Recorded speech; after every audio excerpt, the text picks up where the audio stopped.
नमस्कार दोस्तों। बीजेपी सांसद और कुश्ती संघ के पूर्व अध्यक्ष ब्रजभूषण शरण सिंह के खेमे में आज इंडियन एक्सप्रेस की खबर के बाद खलबली है। एक्सप्रेस ने आज खुलासा किया है उन महिला पहलवानों की एफआईआर के हवाले से कि ब्रजभूषण शरण सिंह किस तरह से उन लड़कियों के साथ बदसलूकी करता था, बैड टच करता था, उनके टी शर्ट उतारकर या टी शर्ट हटाकर उनके पेट और उनके ब्रेस्ट को टच करता था। अलग अलग मौकों पर उन लड़कियों ने जो झेला, ब्रजभूषण शरण सिंह ने जिस तरह से यौन उत्पीड़न किया, जिसमें एक गोल्ड मेडलिस्ट लड़की भी है, वो सारा आज इंडियन एक्सप्रेस ने छापा है और विस्तार से मैंने आपको सुबह के वीडियो में बताया है। लेकिन उसके बाद एक्सप्रेस में छपी उस खबर के बाद और जिस तरह से खाप पंचायतों ने कल अपने तेवर दिखाए, उसके बाद बीजेपी में खलबली है, बीजेपी में बेचैनी है कि कहीं ये मामला भारी न पड़ जाए। अब तक तो 40 दिनों से इस मामले को नजरअंदाज करके बीजेपी नेतृत्व अमित शाह और मोदी बैठे हैं, लेकिन अब उन्हें लगने लगा है कि कहीं ये मामला उल्टा न पड़ जाए और कहीं पश्चिमी यूपी से लेकर हरियाणा तक और देश के बाकी हिस्सों में ये बड़े आंदोलन की शक्ल न ले ले। उसी का नतीजा है कि ब्रजभूषण शरण सिंह, जिसने कई दिन पहले ऐलान किया था कि अयोध्या में 5 जून को साधु संतों के साथ, अपने हजारों समर्थकों के साथ लाखों खर्च करके एक बड़ी रैली करेगा और उस रैली का मकसद था शक्ति प्रदर्शन, दिखा सके कि मेरे साथ अयोध्या या कैसरगंज या गोंडा या बाकी इलाकों के लाखों लोग कैसे मेरे साथ हैं इस मौके पर। और कई दिनों से ब्रजभूषण शरण सिंह अयोध्या में साधु संतों से मुलाकात करते हुए तस्वीरें फेसबुक पर पोस्ट कर रहा था और लगातार यह माहौल बनाया जा रहा था कि तमाम साधु संत, भगवाधारी और ऐसे हजारों लाखों लोग उसके साथ हैं और वो ब्रजभूषण शरण सिंह के समर्थन में 5 जून को एक साथ एक जगह इकट्ठा होकर ताकत का इजहार करेंगे कि ब्रजभूषण शरण सिंह के खिलाफ कोई सख्त कार्रवाई न हो, गिरफ्तारी न हो। लेकिन ब्रजभूषण शरण सिंह ने अपनी उस रैली को, जिसका मकसद शक्ति परीक्षण या शक्ति प्रदर्शन था, उसे स्थगित किया। खबर आई कि यूपी सरकार ने उसे अनुमति नहीं दी।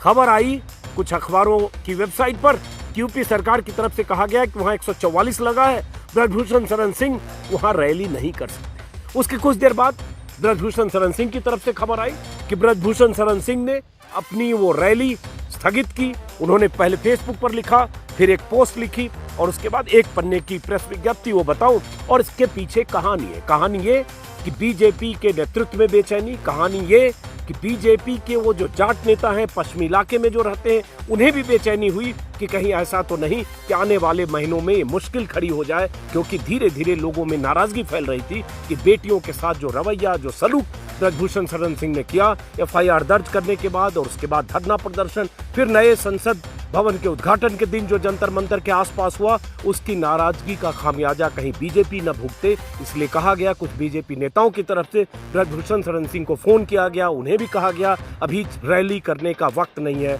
कई नाम आ रहे हैं, संजीव बालियान जो मुजफ्फरनगर के सांसद हैं, केंद्र में ताकतवर हस्ती की तरह है, यूपी से नुमाइंदगी करते हैं राजकुमार चाहर जो फतेहपुर सिकरी के सांसद हैं, यूपी के जो बीजेपी के स्टेट प्रेसिडेंट हैं भूपेंद्र चौधरी, हरियाणा बीजेपी के जो स्टेट प्रेसिडेंट हैं, इन सब लोगों ने किसी ढंग से भांपा कि लोगों में नाराजगी बढ़ रही है और ये नाराजगी भारी पड़ सकती है।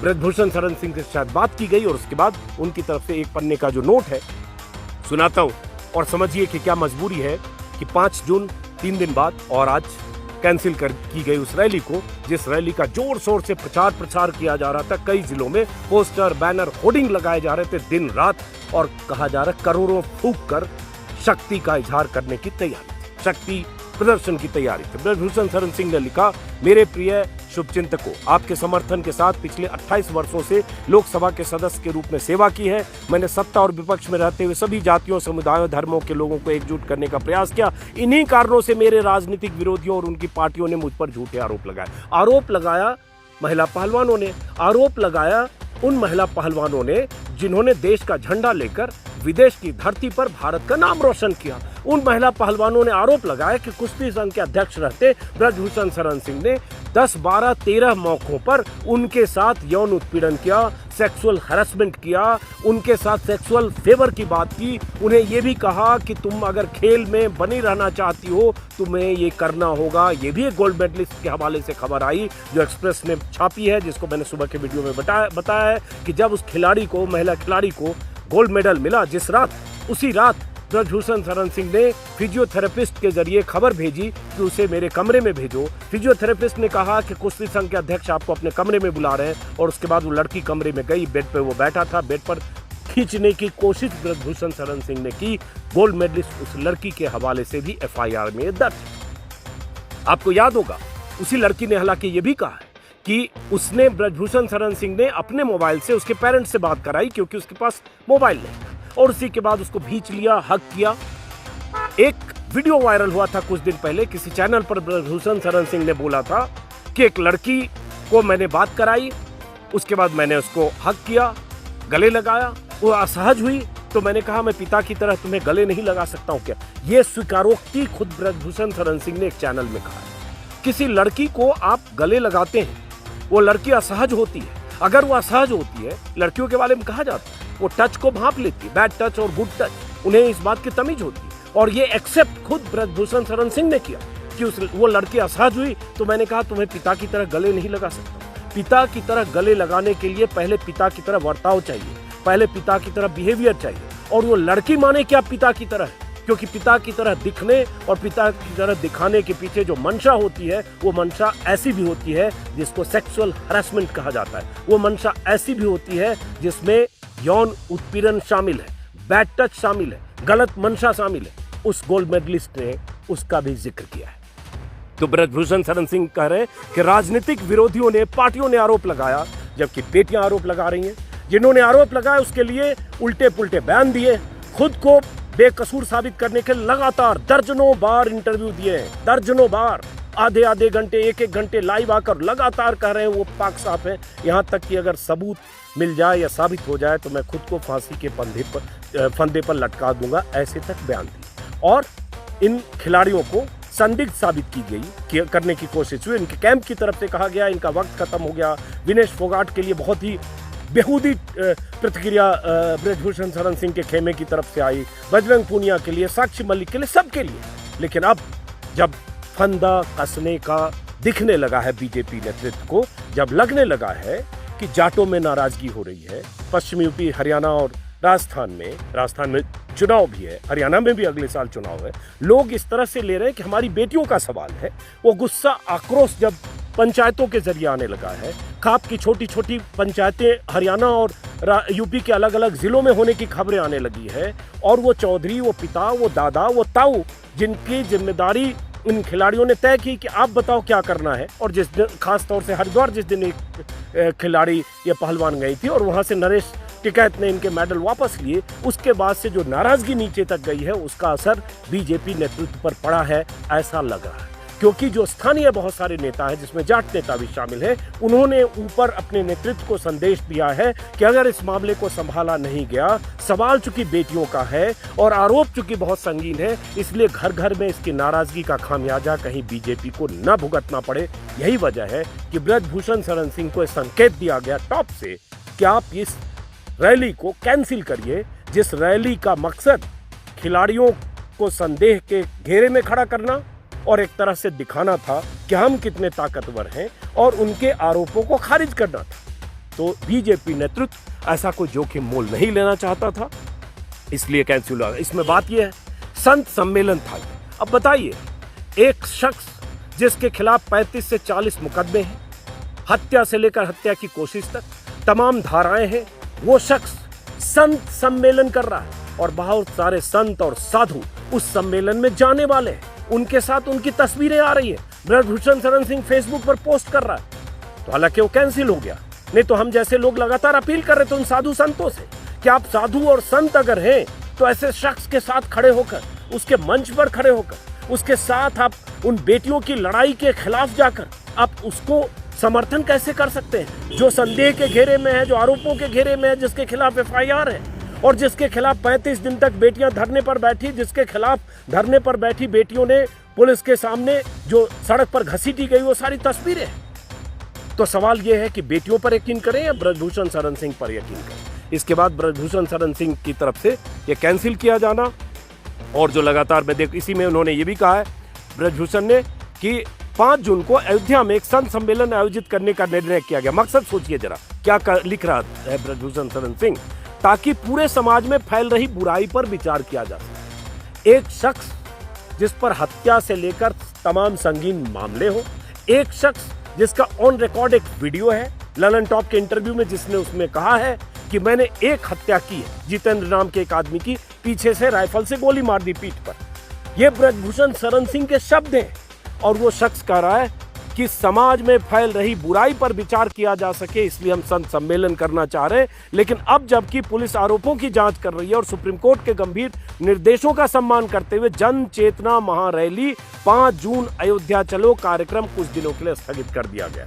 तो स्थगित तो कर दिया, राम जन्मभूमि पर, जहां राम मंदिर है, भगवान राम की जमीन पर ब्रजभूषण शरण सिंह जैसा माफिया बाहुबली अपराधी जिस पर बेटियों ने गंभीर आरोप लगाए, वही संत सम्मेलन कर रहा था। मुझे हैरानी थी उन संतों पर जिन्होंने उसके सम्मेलन में जाने के लिए रजामंदी दी। लेकिन चलिए, ब्रजभूषण शरण सिंह ने चाहे ऊपर के दबाव में, चाहे निर्देश पर, चाहे बीजेपी के नेतृत्व में जो बेचैनी हुई उसकी वजह से, जैसे भी वो कैंसिल तो किया। लेकिन इसके बाद असली सवाल है, कहा गया कि अमित शाह ने खाप के चौधरियों से मिलने का फैसला किया है, संकेत और उनको संदेश गया है कि आप मुलाकात कर सकते हो। कब मुलाकात होगी देखता हूँ। राकेश टिकैत ने मेरे इंटरव्यू में कल खास तौर से बताया था, वो उस मुलाकात से क्या निकलता है। जो बेटियां हैं जो आंदोलन कर रही हैं, धरने पर हैं, उनके साथ जितने लोग हैं जो इस पूरे मामले में ब्रजभूषण शरण सिंह की गिरफ्तारी की मांग कर रहे हैं, उनका कहना है कि अमित शाह से मुलाकात में भी हम वही बात कहेंगे। तो सवाल उठता है, क्या गिरफ्तारी होगी? गिरफ्तारी नहीं होगी तो क्या फिर जो ये आंदोलन करने वाली बेटियां हैं, पहलवान हैं, वो क्या करेंगे? ब्रजभूषण शरण सिंह के खिलाफ पुलिस का रवैया, जो 2 दिन पहले कल जो खबर आई जिसमें पुलिस का रवैया दिल्ली पुलिस का साफ था, क्लीन चिट देने की लगभग तैयारी हो चुकी है, ये कहकर के पर्याप्त सबूत नहीं है। एएनआई ने ये ट्वीट किया था दिल्ली पुलिस के हवाले से, जिसे बाद में दिल्ली पुलिस ने खंडन किया, लेकिन फिर अपना ही ट्वीट डिलीट किया। उस पर भी कई बार बात कर चुका हूं। तो अब देखना है होगा क्या। लेकिन आप सब एक सचेत नागरिक की तरह से पूरी खबर पर नजर रखें। सोचने की ये जरूरत है कि ऐसे वक्त में जब 7 लड़कियों ने, 7 बेटियां ने, वो किसी की बहन है, किसी की बेटी है, किसी की पोती है, किसी की नातिन है, और वो लड़कियां सबसे बड़ी बात है, घर परिवार से बाहर निकलकर 8-8 घंटे, 10-10 घंटे, 12-12 घंटे मैदान में, अखाड़े में मेहनत करके वो देश का नाम रोशन करने के लिए देश के अखाड़े से लेकर दुनिया के अखाड़े में जाकर भारत के तिरंगे को ऊंचा करने के लिए वो संघर्ष कर रही हैं। और उन बेटियों के साथ ऐसी हरकत होती है, वो बेटियां एफआईआर कराती हैं, लेकिन उन बेटियों को संदेह के कटघरे में खड़ा किया जाता है, उन्हें गलत साबित करने की कोशिश की जाती है। कहा जा रहा है सबूत दो, तो सबूत तो पहले ब्रजभूषण शरण सिंह दे कि वो सारे आरोप गलत हैं। चलिए, फिलहाल इंतजार करेंगे अमित शाह से मुलाकात का। मेरे इंटरव्यू में कई बार आप सुन चुके हैं विनेश फोगाट, साक्षी मलिक ने क्या कहा। मैं इस वीडियो को खत्म करते करते जाते जाते विनेश फोगाट का एक 3 मिनट का वीडियो मैं सुनाना चाहता हूं। जब विनेश फोगाट से मैंने अभी 10 दिन या 12 दिन या 15 दिन पहले बात की थी, जब उसने कहा था ब्रजभूषण शरण सिंह के खिलाफ, जो कहा था आप सुनिए। और उसके बाद जब तक लगे नहीं कि इन बेटियों के साथ इंसाफ हुआ है, इन बेटियों ने जिन्होंने एफआईआर की है, उनके मामले में पुलिस निष्पक्षता से काम कर रही है। सिर्फ इसलिए नहीं कि वो बीजेपी का बाहुबली सांसद है, इसलिए उसका अब तक कोई बाल बाका नहीं हुआ। 100 बार मैं कह चुका हूं, ब्रजभूषण शरण सिंह की जगह कोई और होता तो सलाखों के पीछे होता, लेकिन वो अब तक तो नहीं है। आगे होगा क्या, इन्हीं सवालों पर हमारी नजर रहेगी। सुनिए विनेश फोगाट को। मैं इस वीडियो को यहीं खत्म करता हूं, फिर मुलाकात होगी। कुश्ती जगत में हर किसी को पता है ब्रजभूषण क्या है, किस लेवल का है। इतना घटिया, इतना गंदी सोच का इंसान है, इतना बेशर्म आदमी है वो आप मरते दम तक वैसे ही बोलेगा मैंने कुछ नहीं किया। मैं वही बता रही हूँ ना, अगर कुछ नहीं किया ना तो आप एक बार आप अपनी उसमें इतने भले आदमी हो ना आप, तो आप इंटरोगेशन तो करवाओ फेयर तरीके से। अगर नहीं होगा तो हम गिरफ्तारी देंगे अपनी, हम सजा लेंगे। देश में जो भी अपना कानून, जो संविधान में जो सजा होती है ना, वो हम लेंगे सजा, अगर आप बेगुनाह लेंगे तो। लेकिन आप करवाओ तो सही, उनका नार्को टेस्ट करवाओ। दूध का दूध पानी का पानी, अगर गवर्नमेंट चाहे तो उनका नार्को टेस्ट करवा लो, उनका नहीं हो तो हमारा ही करवा लो। जितनी लड़कियां हैं 7 तो कंप्लेनेंट्स है, हम 7 को भी छोड़ दो आप। जो रेसलिंग में बाकी लड़कियां है ना, किस लड़का लड़की कोच फिजियोथेरेपिस्ट स्पोर्टिंग स्टाफ किसी भी सिंगल बंदे का अपना नार्को टेस्ट करवा लो ब्रजभूषण के नाम पे। अगर वो सही निकला है तो आप जो कहोगे वो मैम करने को तैयार है। रेसलिंग को जो लोग क्लोज से फॉलो करते थे, जो जर्नलिस्ट थे, बहुत सारे लोग, सबको पता है उसकी कहानी का, वो क्या करता था क्या नहीं करता था। अभी एक आवाज़ उठी है वो उसको दबाने की, उसको मतलब ये कभी ये मेरे ख्याल से ये लगा ही नहीं था कि कोई ऐसी आवाज़ उठ जाए कि तेरे खिलाफ में। अभी उठी है तो वो बोखला गया है बिल्कुल। तो वो हर तरीके से लोगों को बहकाने की, या क्योंकि वो पॉलिटिक्स तो करता ही है, उसको पता है लोग कैसे पागल बनाए जाते हैं, कैसे आवाज़ों को दबाया जाता है, कैसे मिसयूज किया जाता है पैसे का, पावर का। तो वो हर कोशिश कर रहा है। लेकिन तो लोग जो इतने लोग कह रहे हो कि किसी कोच का नार्को टेस्ट कर लो, किसी खिलाड़ी का, किसी चैंपियन का, बस और लोगों का, तो क्या डर से लोग नहीं बोल रहे हैं? सिर्फ डर? बिल्कुल डर से नहीं बोल रहे सर। मतलब वही ना, देखो ना आप, कितना पूरा देश एक साथ में बोल रहा है कि ब्रजभूषण को करो, तब भी नहीं कर रहे हैं। कितना पावर है, पॉलिटिकल पावर है, वोट का पावर है, पैसे का पावर है। इतने 50-60 इंस्टीट्यूट उसने खोल रखे हैं, वहाँ लड़कियों के साथ में गलत हुआ है। जो इंस्टीट्यूट खोल रखे हैं ना, वहाँ लड़कियों के साथ में गलत हुआ है। ये वहाँ के बारे में आप यहाँ से कैसे बोल सकते हो? फिर तो लोग कहेंगे आप कुछ भी आरोप लगा रहे हैं। नहीं, कुछ भी नहीं लगा रही ना मैं, क्योंकि उन्हीं के गोंडा से लोग आ रहे हैं। हम तो इंटरव्यू देख रहे हैं, वो बोल रहे हैं कि हम गोंडा से, हम वहाँ की लड़कियों के साथ में गलत हुआ है। तो हम तो वही बातें बोल रहे हैं। जैसे लोग हमारी बातें सुन रहे हैं तो हम भी लोगों की बातें सुन रहे हैं ना, कि कौन उनके इलाके के लोग आके बोल रहे हैं। तो किसी का तो आप नार्को टेस्ट करवा लो ना। मैं बता रही ना, रेसलिंग के फील्ड में किसी का भी सिंगल पर्सन का, हम जो बैठे हैं ना यहाँ पे धरने पे, जो कभी आए नहीं धरने पे, उनका नार्को टेस्ट करवा लो।